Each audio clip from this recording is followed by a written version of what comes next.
আসসালামু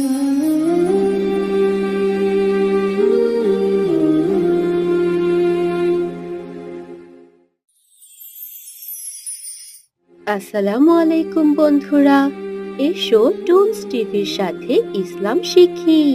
আমাদের সঙ্গী হতে এক্ষুনি সাবস্ক্রাইব করো। শেয়ারের মাধ্যমে তোমাদের বন্ধুদের কাছে পৌঁছে দাও।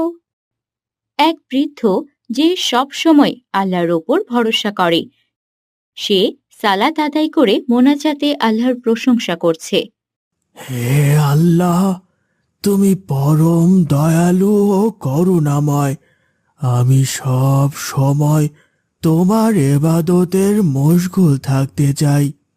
বৃদ্ধ তার সেই কুঁড়ে ঘরে সব সময় আল্লাহর ইবাদত নিয়ে থাকত। তার খাবার দাবার নিয়ে কোনো টেনশন ছিল না। তার রিজিকের কোনো না কোনো ব্যবস্থা হয়ে যেত।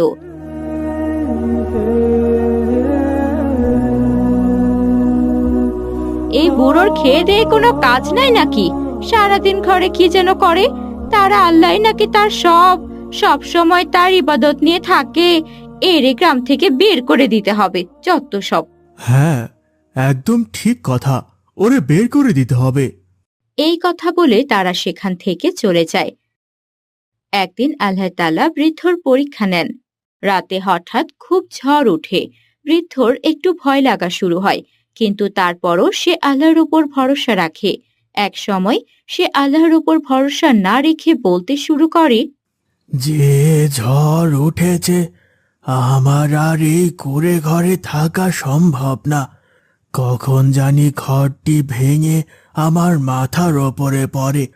আমি বরং পাশেই কারো বাসায় আশ্রয় দিতে যাই। কেউ আছো তোমরা বাসায়?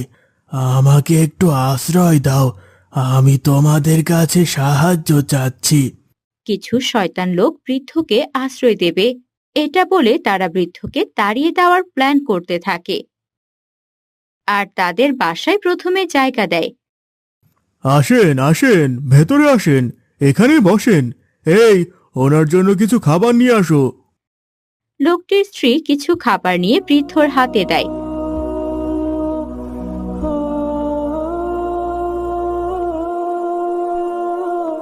আর তাকে একটি বিছানায় রাতে ঘুমানোর জন্য থাকতে দেয়। বৃদ্ধ একটু আরাম করে সেখানে শুয়ে পড়ে।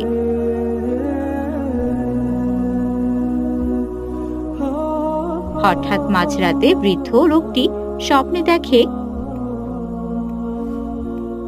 তুমি এটা কি করলে? আল্লাহর ওপর তোমার এত ভরসা, তার ইবাদতে নিজেকে সবসময় মশগুল রাখতে, আর আজ সেই আল্লাহর কাছে সাহায্য না চেয়ে তুমি মানুষের কাছে আশ্রয় নিতে এসেছো। এই তোমার ঈমান? হঠাৎ বৃদ্ধর ঘুম ভেঙে যায় আর তার স্বপ্নের কথাগুলো তার চোখের সামনে ভাসে। দু চোখ দিয়ে অঝরে পানি পড়তে থাকে। আমি কি করলাম? ভুলের কারণে আমার রব আমাকে ভুলে যাবে না তো? হে আল্লাহ, তুমি আমাকে মাফ করো। আমি তোমার আশ্রয় চাই। আমার একটি ভুলের কারণে তুমি আমাকে মাফ করে দাও। বৃদ্ধ দুহাত তুলে সারা রাত আল্লাহর কাছে ক্ষমা চাইতে শুরু করে। আর সকাল হয়ে যায়। অন্যদিকে যে বাড়িতে বৃদ্ধ আশ্রয় নেয়, সেই বাড়ির লোক পুরো গ্রামের লোককে জানায় বৃদ্ধকে শাস্তি দিয়ে গ্রাম থেকে বের করে দেওয়া হবে। পরের দিন সকালে বৃদ্ধকে একটি গাছের সাথে বেঁধে রাখে। গ্রামের সব লোক একসাথে হয়। আমি কি করেছি? তোমরা আমাকে গাছের সাথে কেন বেঁধেছ? আমি তো কোনো অন্যায় করিনি। তাহলে তোমরা কেন আমাকে শাস্তি দেবে? তুই এই গ্রামে আর থাকতে পারবি না। তুই তো খুব আল্লাহ আল্লাহ বলিস। দেখি তোকে আল্লাহ কিভাবে বাঁচায়। ঠিক তখনই গ্রামের পাশ দিয়ে আয়েশা, মিশকাত ও রোজা যাচ্ছে। তখন তারা দেখতে পায় বৃদ্ধকে গাছের সাথে বেঁধে রেখেছে। এখানে কি হয়েছে? আপনারা কেন এই বৃদ্ধ দাদুকে গাছের সাথে বেঁধে রেখেছেন? অনেক খারাপ লোক, তাই ওকে গাছের সাথে বেঁধেছি। আজ ওকে শাস্তি দেব। আপনারা একজন বৃদ্ধ মানুষকে গাছের সাথে বেঁধে রেখেছেন, এটা ঠিক নয়। একজন মুমিন কখনো আরেকজন মুমিনকে কষ্ট দিতে পারে না। এতে আল্লাহ আপনাদের উপর নারাজ হবেন। আপনারা ওনাকে ছেড়ে দিন। মহিলাটি তার স্বামীর কানে কানে বলে, ওদের সামনে কিছু করা যাবে না, বলাও যাবে না। আপনি এখন ভালো ব্যবহার করুন। ঠিক আছে, ঠিক আছে, তোমাদের কথায় আমরা তাকে ছেড়ে দিলাম। মিশকাত রোজা খুবই খুশি হয়। তারা বৃদ্ধকে বলে, আপনি কোনো চিন্তা করবেন না দাদু ভাই, আপনি নিশ্চিন্তে আপনার বাসায় যান। আমরা আবার আসবো আপনার বাসায়। তারা সেখান থেকে চলে যায়। তারা চলে যাওয়ার পর গ্রামের লোকেরা বৃদ্ধকে গ্রাম থেকে বের করে দেয়। বৃদ্ধ লোকটি তার মনের কষ্ট নিয়ে একটি পাহাড়ের দিকে চলে যায়। ঠিক সেখানে একটি আপেল গাছের নিচে কুঁড়ে ঘরে থাকে। সে সেখানে আশ্রয় নেয়। হে আল্লাহ, তোমার কাছে শুকরিয়া, তুমি আমাকে এত সুন্দর থাকার জন্য আশ্রয় দিয়েছ। এখানে আমার রিজিকেরও ব্যবস্থা করে দিয়েছ। এই গাছের সুন্দর সুন্দর ফলগুলো আমার পেটের ক্ষুধা মেটায়। বেশ কয়েকদিন কেটে যায়। বৃদ্ধর সময় খুবই ভালোই কাটতে লাগলো। সে সব সময় আল্লাহ তাআলার ইবাদতে মগ্ন থাকে এবং আপেল গাছের আপেল খেয়ে তার ক্ষুধা নিবারণ করত। একদিন রাতে কয়েকটি ঘোড়া নিয়ে ডাকাতের দলেরা একটি গ্রামে ডাকাতি করতে আসে।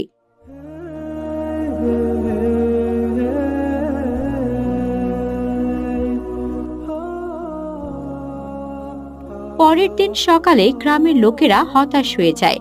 তারা নিজেদের মধ্যে আলোচনা করতে থাকে। তাদের মধ্যে একজন বলতে থাকে, আমার মনে হয় আমাদের গ্রামের যে ডাকাত দলেরা এসে লুটপাট করে নিয়েছে, তারা ওই পাহাড়ের দিকটায় বসবাস করে। হ্যাঁ, এটা হতে পারে। বেশ কয়েক বছর আগে এরকম একটি ঘটনা হয়েছিল। চলো আমরা সবাই সেখানে গিয়ে তাদের সন্ধান করি, আসলে তারা ওখানে থাকে কিনা। এরপর গ্রামের সব লোকেরা একত্রিত হয়ে সে পাহাড়ের কাছে যায় এবং তারা পাহাড়ের উঁচুতে একটি কুঁড়ে ঘর দেখতে পায়। সবাই মিলে ঘরটির কাছে গিয়ে দেখে গ্রামের সেই বৃদ্ধ লোকটি। এ কি, আপনি নির্জন পাহাড়ে একাই কি করছেন? আমি এখানেই থাকি মা। আমার মনে হচ্ছে গতকালকে ডাকাতদের সাথে উনি জড়িত আছে। চলো আমরা তাকে ধরে ফেলি।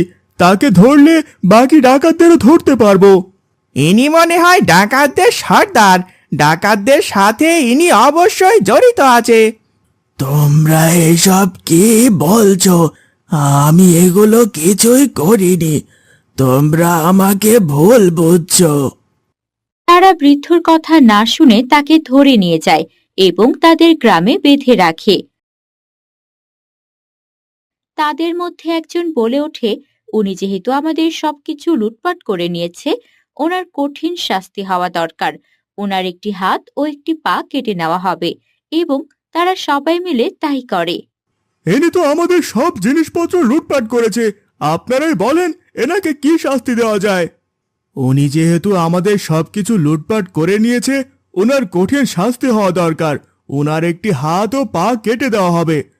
এই বৃদ্ধকে কঠিন শাস্তি দেওয়ার প্রয়োজন, কেননা গতকালকে ডাকাতিতে আমাদের অনেক ক্ষতি হয়েছে। আমরা যদি আজকে এই বৃদ্ধকে শাস্তি না দেই, তাহলে আমাদের গ্রামে আবার ডাকাতি হতে পারে। ঠিক বলেছেন ভাইজান, এই বৃদ্ধের একটি হাত কেটে ফেলা হোক। কি বলেন আপনারা সবাই? এই কথা শুনে গ্রামবাসী সবাই একমত হয় এবং জল্লাদকে ডেকে আনা হয়। জি বলুন, আমাকে ডেকেছেন কেন? গতকালকে আমাদের গ্রামে অনেক বড় একটা ডাকাতি হয়েছে, আর এই যে লোকটিকে দেখছেন, ইনি হচ্ছে ডাকাতদের সর্দার। এই বৃদ্ধ লোকটির হাত কেটে ফেলার জন্য আপনাকে ডাকা হয়েছে। কি বলছেন এইসব? এই বৃদ্ধ লোকটিকে দেখে তো এরকমটা মনে হচ্ছে না। আপনাদের কোথাও ভুল হচ্ছে। আপনি দেখছি বেশি কথা বলেন। আপনাকে যে কাজের জন্য ডাকা হয়েছে সে কাজ করেন। এরপর জল্লাদ বৃদ্ধ লোকটির একটি হাত কেটে ফেলে এবং গ্রামের লোকেরা তাকে সেই পাহাড়ে ফেলে আসে।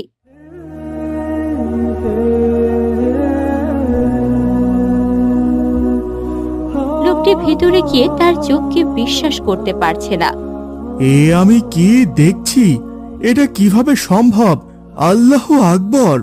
বৃদ্ধ তার কথা শুনে বলে, তোমরা না বলে আমার ঘরে ঢুকলে কেন? আমরা আপনাকে অনেক খুঁজেছি, খুঁজতে খুঁজতে আপনার কাছে এসেছি। এই লোকটি আমাদের এখানে নিয়ে এসেছে। বৃদ্ধ খুশি হয়ে তাদের বসতে বলে। এ তো আল্লাহ প্রিয় বান্দা ছাড়া কিছুই না। আমরা আল্লাহর একজন প্রিয় বান্দাকে চিনতে পারিনি। গ্রামের বেশ কিছু লোক আয়েশার পিছু নিয়ে পরিবারের সামনে চলে আসে এবং এই দৃশ্য দেখতে পেয়ে অবাক হয়ে যায় এবং তারা সবাই বুঝতে পারে সেদিনের ডাকাতির ঘটনাতে এই বৃদ্ধের কোনো দোষ ছিল না এবং তিনি ডাকাতের সর্দার মোটেও নয়। সে একজন ঈমানদার মানুষ। সে সব সময় আল্লাহর ইবাদত নিয়েই থাকতো। আমাদের সকলকে ক্ষমা করে দেন চাচা।